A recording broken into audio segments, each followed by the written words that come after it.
Greetings, ladies and gentlemen. It is your favorite dark sorcerer and jealous son of Ebadon. And today I'd like to discuss the titles with you of practitioners, sorcerers, even, okay, from throughout history and from various different dialects, okay. Um, Today I've been going through my old journals and basically getting ready to type them up, okay? Trying to get them into a more digital formulation. So instead of just in paper, grimoire type aspects. So I came across my early notes on these practitioners, and it was interesting because I remember when I first came on to online on Facebook and social media back in 2013 to start sharing my wisdom and the knowledge that I've gathered over the years. I ran into a lot of opposition, and especially on terms like warlock and the difference between a warlock and a witch, from a coven setting or a solitary practitioner. And then when you get into other titles such as witch doctors and sorcerers, and you get into mages and the sage and how they are related, okay, and going back through history into things like the witch's hammer, okay, just to name one main source of recorded witchcraft history. Okay, you can always go into the discovery of witchcraft by Reginald Scott. You can go into, say, for an example, demonolatry, an ancient historical account of witchcraft by Nicholas Remy. Okay, which is two other sources. You can go into some of Montecule Summers, and get into his work where he's been trying to reconstruct medieval Satanism. Okay, and you're going to see a wide range of different viewpoints of just these topics, okay, from these names, these titles that were given to practitioners and how they were viewed, how they were spoken to, and such, and how they were dealt with. Now, we know that the witchcraft trials took place between late 10th century, early 11th century to around the 14th century. And then we have the witchcraft persecutions from 1604 to about 1937 or to 1939 when it was officially the Witchcraft Act was actually disbanded. So I thought I'd take a moment and do a video on this. Okay. And I actually pulled out the papers, from my book because I'm actually going to type these things up and I really wanted to share this with you. And I started with the term mage or mage, okay, MAJ, okay, which is derived from both the English mage or in the Latin magus. This goes back to the late Middle English, which is around the 14th century, okay. The Greek magos, which is also known as the Persian priest class in biblical. Okay, the Midian tribe, the Magush. Okay, Magush, meaning magician, magi, archaic word. Okay, when you get into the term sage, which basically its root means wise and knowledgeable, Gallo-Roman Sabians. Okay, which is Sabius. The vulgar Latin sapius, Sapius, or sapere, Sapere, 1530s. Okay. Sorcerer, just to name another one. Old English, around the 15th century. Okay. Sorcerer. Sorcer, late 14th century. Spanish root, Sotorro, okay, Sortero. In Italian, Satori, okay, Sortieri. Both of these words and terms basically relate to the term sorcery, okay? Now, what's interesting to note is that when you get into other names, you start seeing more and more information popping up, such as in wizardry. You got the wizard term, which is around 1550s, meaning proficient in occult science. Okay, the wise, basically WYS means wise. The ZYNE spelling means witch, and ZINOTI, Zenoto, Zenotai means to know. Okay, basically this translates into to know the future, meaning scrying, divination, okay, cartomancy, even. Because I've already told you that in past videos that cartomancy can actually be traced back to the 11th century. Okay, then you have the Lithuanian Zenesti, meaning sorcerer. Okay, and from there I went into necromancer, which is a 14th century adept in black magic, which is also related around the Old French dialect. Okay, Old French, the necromancy. Okay, um, Nigromansere,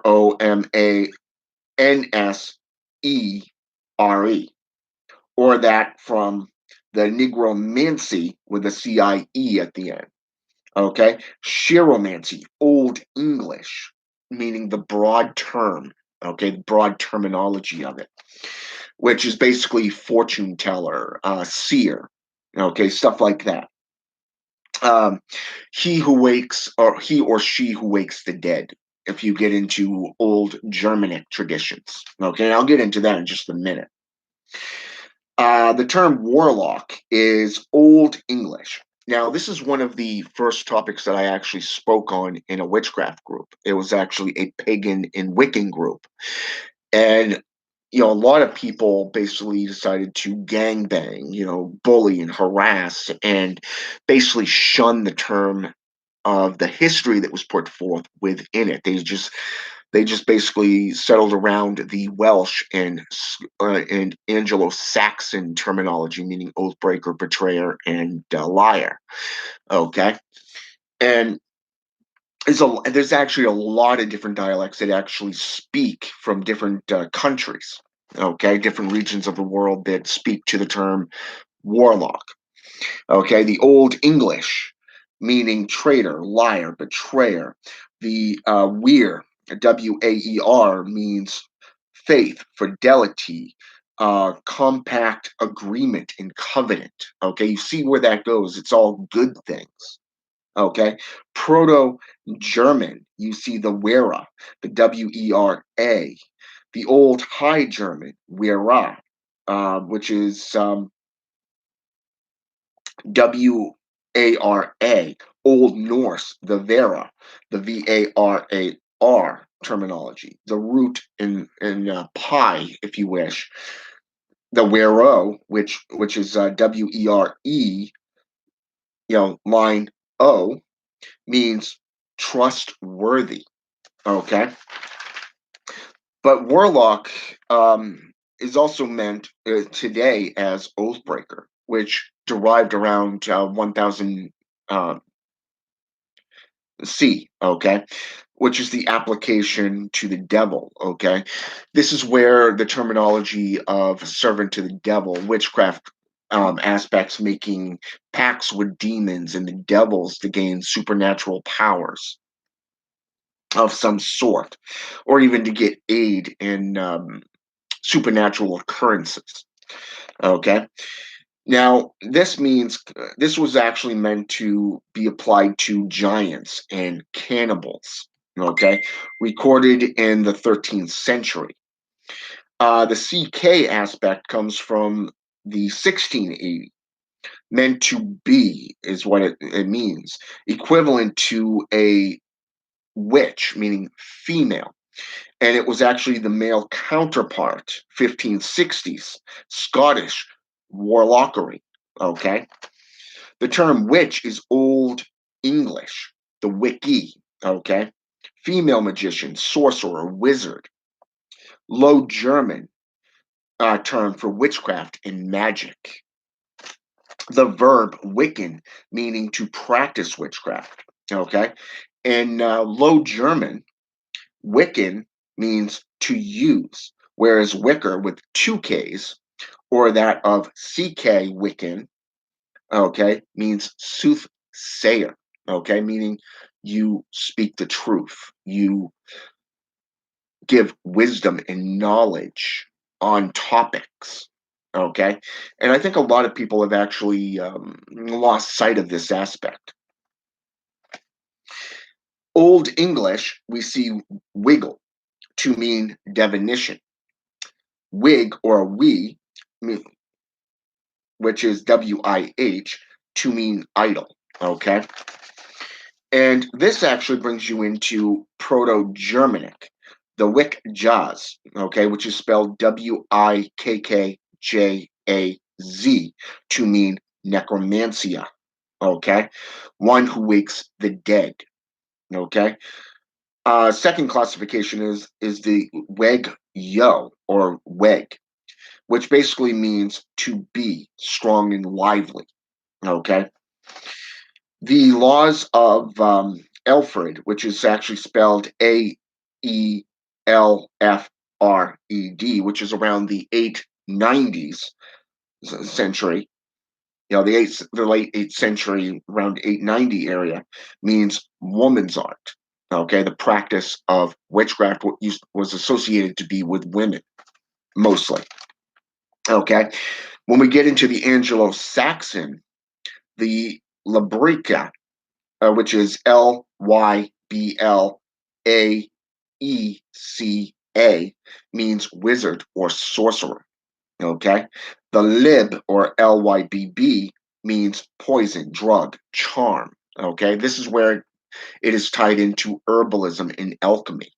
Okay, 11th century Anglo-Saxon renders the Latin Angur, okay, AUGUR, which stands for Pythonus divination, okay, which is PYTHONESS, comma, DIVINATRICEN,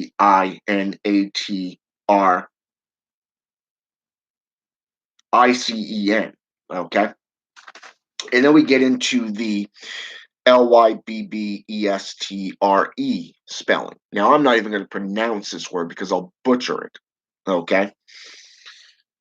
Which basically is the feminine word to mean sorceress, okay? Latin, necromantia, the demonum invocatio, which is a Latin term, which, along with its Anglo-Saxon and Galdry, um, wickercraft, to mean the gifts of man, which was around the 12th century, about the midway area, about 1250. Okay. Now, in around 1250, this is where the biblical accounts start to be added in, and this is around the book of Exodus. The term is used in the Egyptian, which is associated with midwives. Okay, now Egyptian practitioners, those like the sages and the mages and the wise women of the craft, or the wise men and women of the craft, the midwives, were associated along in the same mannerism as that of Romanian gypsies. Okay, those who save the first sons of the Hebrews. Okay, now witches hidden her fem and This is a whole different thing. I'm not even sure what it is. It was basically, in my own studies, it appears to be a grimoire, in my opinion, which is basically the Bephorum, Farron, Dolder, Iti Ben. Uh, okay, basically the witch, man witch, he witch, which began around 1601 until about the early 20th century. Okay, when we get into the African, we see the witch doctor, meaning magician, around 1836, which was applied. And today we see the term priest and priestess in Voodoo and Hoodooism in the African traditions like Palero, okay, within Santeria, Brujeria, the Brujo, um, titles. We see in Palo Mayumbi, Makaba, or Umbanda, Quimbanda, the Palero, the priest and priestess aspect. Okay. And like I said, this can be seen within the discovery of witchcraft, which came out around 1584 by Reginald Scott. Demonolatry, the ancient account of historical witchcraft by Nicholas Remy, and the witch's hammer, which we know was what the priest and the Catholics used to persecute and to torture women and men of the craft, okay, from 1604 to 1939 when it was disbanded. But we also know that there was the witch trials from the late 10th century to the early 11th century that spanned it all the way to the 14th century. So there's a lot of territory here that you can delve into to find the truth behind this. I know for a fact that within Christopher Penziak's book, the what is it? The inner, no, it was the outer. I want to say it's the outer temple of witchcraft. Pages 8 and 27, he actually goes into full detail about the definition of warlock and the titles given to practitioners of sorceries. Hans Holzer is another one that in his book Witches, okay, I believe it's chapter 15, 16 area where he goes into the terms of what a warlock is. And he views a warlock as a solitary practitioner, a conjurer of some form of witchcraft, wherever he can get his hands on. And depending on his nature, being will either heal you or destroy you. Okay, and unlike that, not Nicholas, but Christopher Penziak literally goes in and he describes it as just another title given to a practitioner, like a medicine man, a witch doctor, or even a Polero, a warlock, sorcerer, mage, sage, magi, Magier, you know, necromancer, even. It's just a title given that to a practitioner who has earned that status, either as an apprentice or that of somebody who just basically delved in and locked themselves away. Now, if you go underneath, say, for example, Google, you're going to come up with more modern day terminologies and sources such as Diablo, which is a gaming system. You can get into Hollywood produced films and how they're perceived to be children of the devil, like that of Julian Sands in the movie Warlock, which came out in like 1980 something. Um, the three series movies there, and then you have the Brotherhood series of movies, okay, and how they were seen, and then you got the witchcraft ones on top of that, which was around the 80s and early 90s, and then you got movies like Satanic and more popular beliefs like things out of Anne Rice books and Harry Potter and The Sorcerer's Apprentice with starring Nicolas Cage. You got all these watered down sources that are more kid friendly. So you really have to go back into the old folklores of the regions of the world the different eras like Low German, High German, Middle German, Proto German. Okay, go into Slavic, Scandinavian, Welsh, Scottish, Irish. Go into Icelandic, Gaelic, Latin, Greek, Egyptian.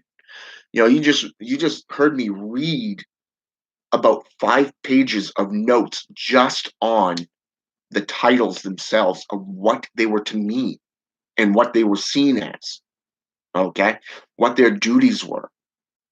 Not just did they practice in chiromancy practices, which was conjuration and raising the dead through conjuration, okay, through necromantic practices or that of spiritual conjurations.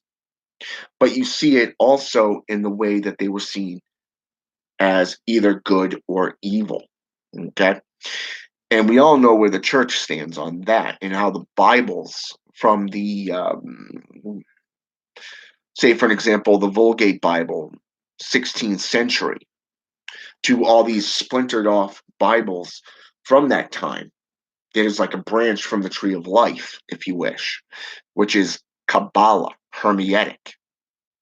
Okay, the names of God being more powerful when you have to have a rod or a scepter.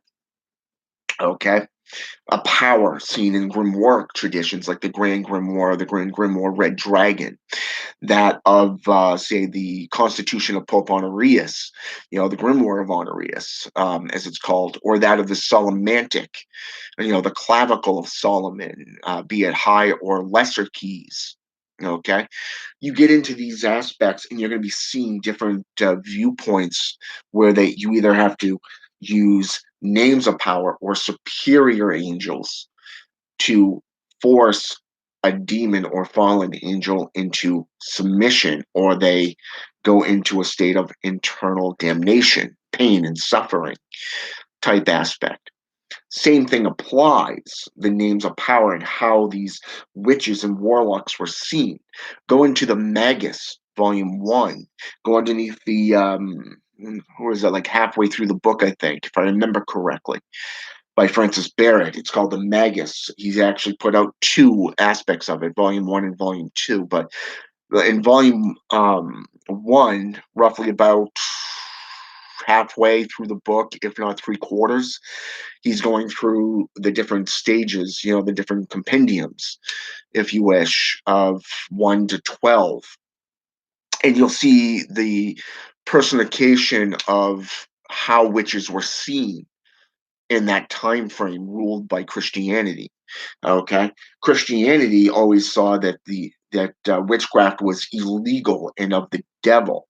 That only those who were ordained ministers or clergy of the church were able to perform magic without being corrupted by it. Anyone who didn't, those who wanted to perform it had to become licensed or sanctioned for it to become legal, such as healing or being a midwife to help a pregnant woman give birth. Okay, perhaps even becoming a healer like a shaman. Okay, and we all know over about 1,000 years ago, necromancy was also associated with shamanism, closely resembling shamanism to be precise. Okay. And it wasn't until about 500 years ago that we saw where blood sorcery and bloodletting was actually associated with witchcraft and necromancy. Okay. Not just the tree of death within the Kabbalah. So basically, the church basically condemned anyone who performed witchcraft without their sole permission. So they saw it, of course, of the devil, and therefore we had the witchcraft trials, and we had the persecutions, the burning times, and stuff like that. And we saw the same thing in the late '80s, early '90s with the Satanic Panic. Okay, so you see the different applications to these names and how they were viewed at certain times throughout history. Okay, it's not just in mythology or modern day pop culture. okay, such as Hollywood-produced films or gaming systems.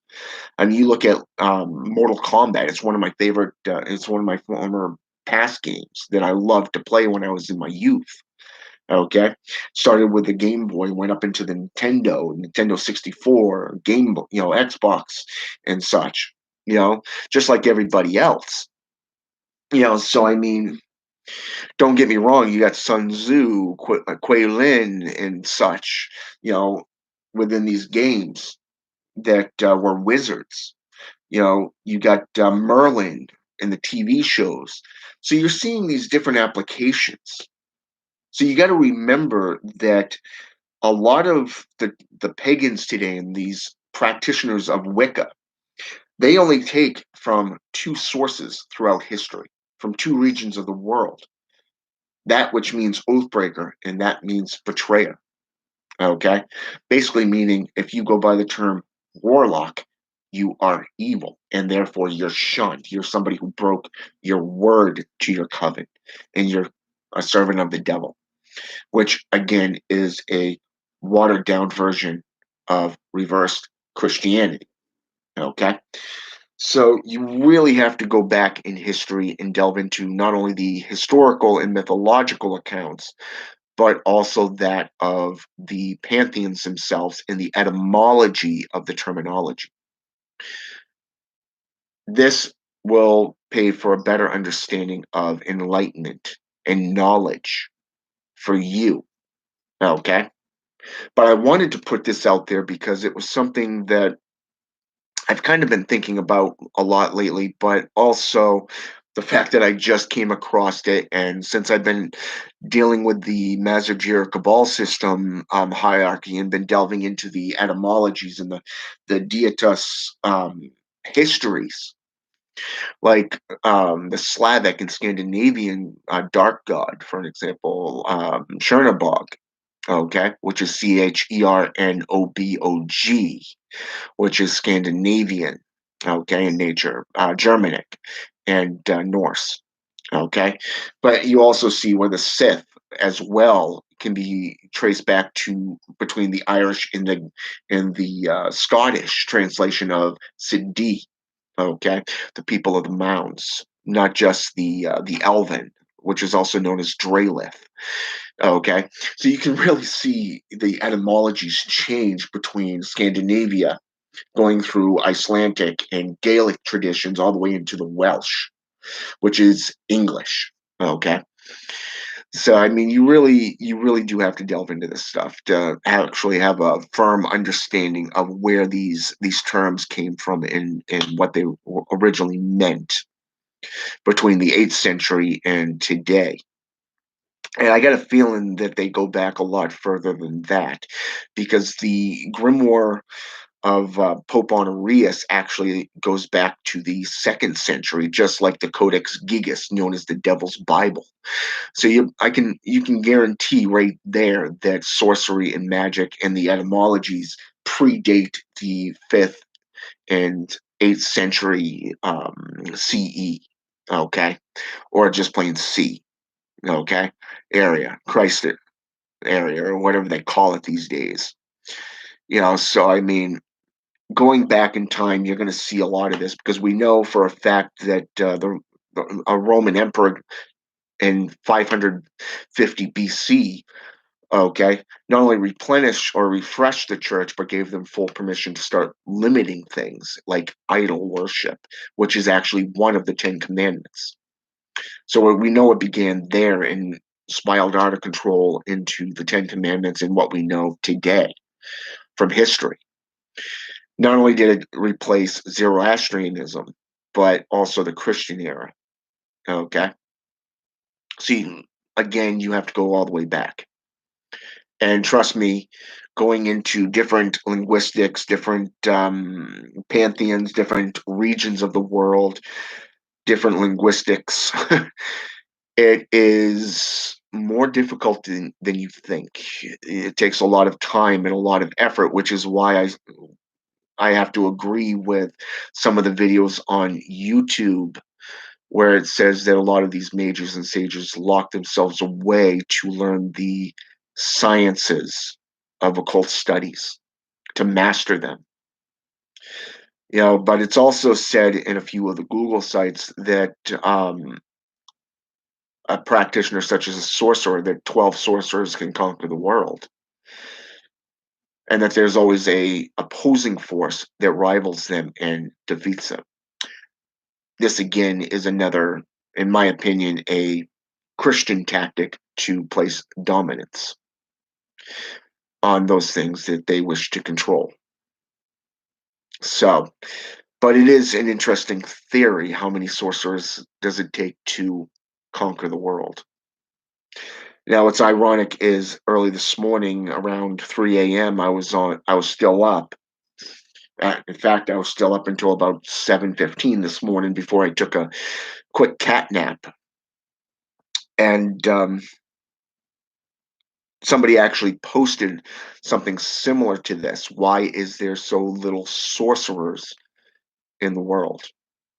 Seems like everybody's a fake or a dabbler. So I found that interesting, and then it even confirmed even more when I was going through my old grimoires to type them up and found my research on these titles. So I thought, here you go. The definitions, it's a great head start for you. Enjoy. Keep learning. Do it for yourself, not because some idiot on a computer screen told you to do it. All right? And no, I'm not referring to myself as an idiot. I'm actually a sorcerer. So,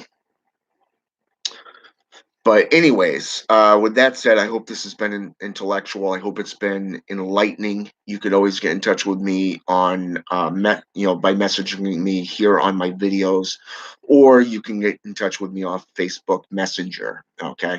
Now, if you go through Facebook Messenger, keep in mind that it may take me a little bit to get back to you because I don't always check that other page where new messages come in, new contacts. I keep forgetting about it.